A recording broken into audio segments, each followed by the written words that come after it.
Randall Stephenson, Chairman and CEO of AT&T. Welcome to Stanford. Nice to have you here in the Industrialist Dilemma. Thanks, Rob. Good to be here. So one of the questions that we're wondering in our class is, tell us a bit about how you think about where to vertically integrate and where you want to make acquisitions like you did with Time Warner, and how do you think about a large company like AT&T and how you choose to partner? Okay, when you think of vertical integration, think of an industry that's fast-moving, where tightly integrating services together is critical to being successful in the marketplace. And when we think about vertical integration, what are those areas where we need to bring two products or two capabilities together where we can iterate really, really quickly, where partnerships won't work? Partnerships will put you behind. When we did Time Warner and we acquired Time Warner, that's exactly what drove us there, is the industry was moving so fast. You see what Netflix is doing, you see what Amazon is doing, and how they're moving things around, how they're changing how content is distributed. And you see how the consumer is changing how they're consuming content. And the idea that you could actually compete and succeed in that kind of ecosystem without actually owning the content to integrate with your distribution seemed like it's a heavy lift. It seemed like it would take a long time and we're going to fall behind. And so that's why vertical integration was important to us there. Where you don't have that requirement for quick moving, tight integration of the product, then you partner. And you find good partners who are like-motivated with you. But where you have to move fast, integration and ownership we think is very important. So when you think about a company like Time Warner and AT&T, where you're bringing this all together, how do you think about how data allows you to serve the customer better and at the same time make sure that you respect privacy and other things that consumers are concerned about? Oh, it's a great question. Data is going to be the linchpin to making this work. Because as you think about having a large distribution company, we have 170 million direct-to-consumer relationships. These are consumers that are giving us permission, the appropriate permission, to use their information. What are they viewing? Where are they when they are viewing content? On what device are they watching content? Even what room are they watching content? You can begin to then tailor not only what type of content you would want to deliver to them, but you can also tailor advertising to be hyper-targeted, very targeted to them. Never to an individual, to audiences. So we use the data to identify audiences of common interest and common likes.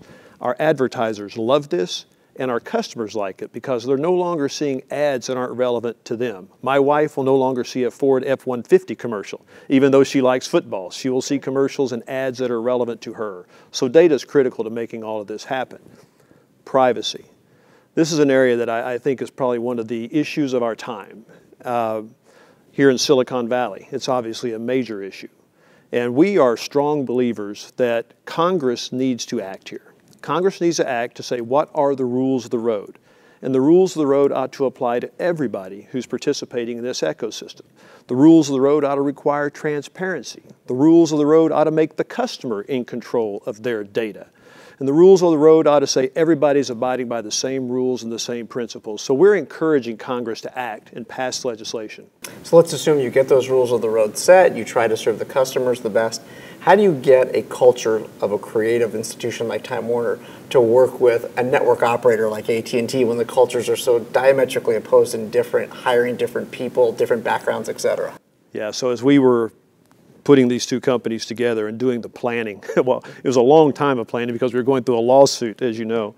This was the issue that I thought the most about, and that is, how do you preserve the cultures of each? Because you have one, the communication company. This is a technical organization. It's an organization that is a great logistics machine. They know how to build things. We know how to sell things. We know how to sell subscription services to customers.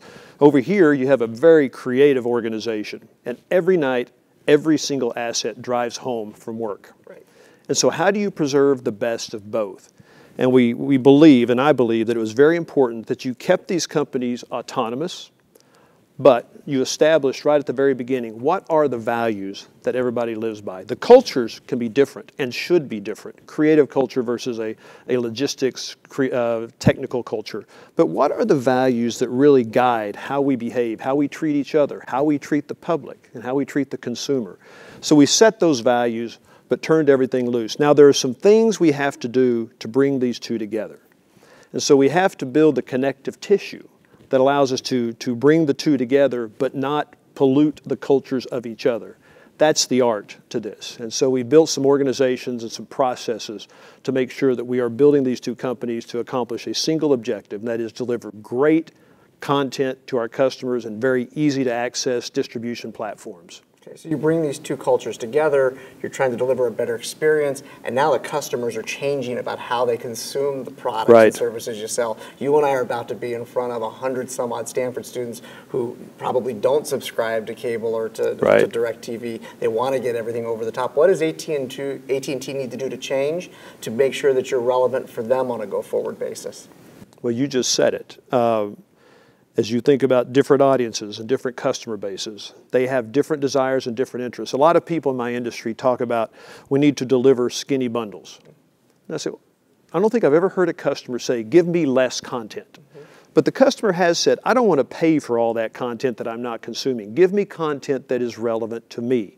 That's where we have to become very, very good at what we do. This is where Time Warner, or now WarnerMedia, comes into play. Can we use the information, what we know about how our audiences are consuming content, to tailor content that is unique to various audiences and deliver that to those audiences, not bundles of 500 channels of content that only 10 or 12 will even be watched. We're going to have to get very targeted, very specific, deliver content that they find relevant, in the format they find relevant, on the devices they find relevant, and anywhere they are.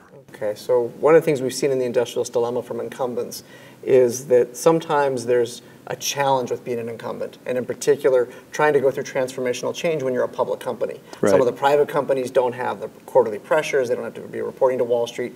What are the opportunities and challenges for you as a very, very large public company?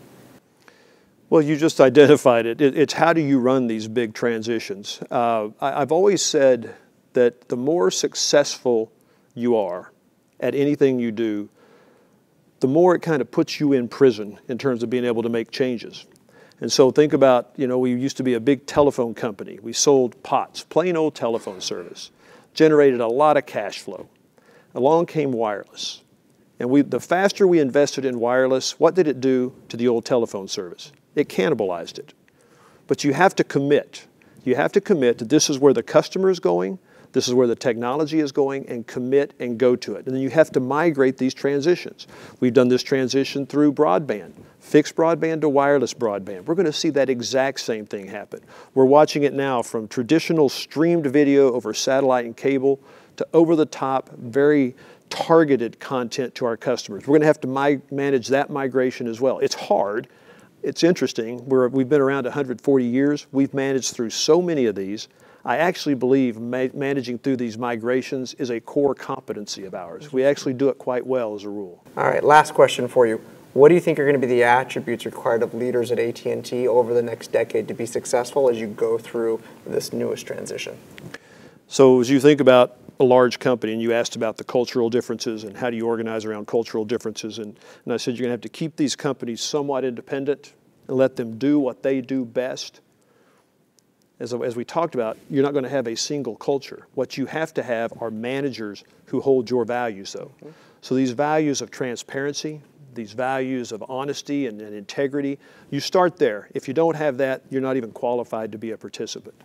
The other thing, this is kind of the entry, is really smart people. You have to have people who are really smart, but combined with something else.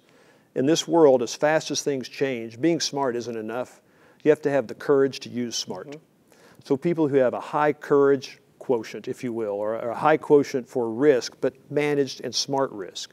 Because if you're really intelligent, but you don't have the courage to kind of pull the trigger on some significant and game-changing moves, you will get left behind in this day and age. So, integrity, intelligence, courage. Those are the three I'm always looking for. Randall Stephenson, CEO of AT&T, thank you so much for coming to Stanford and the Industrialist Dilemma. Thank you, Rob.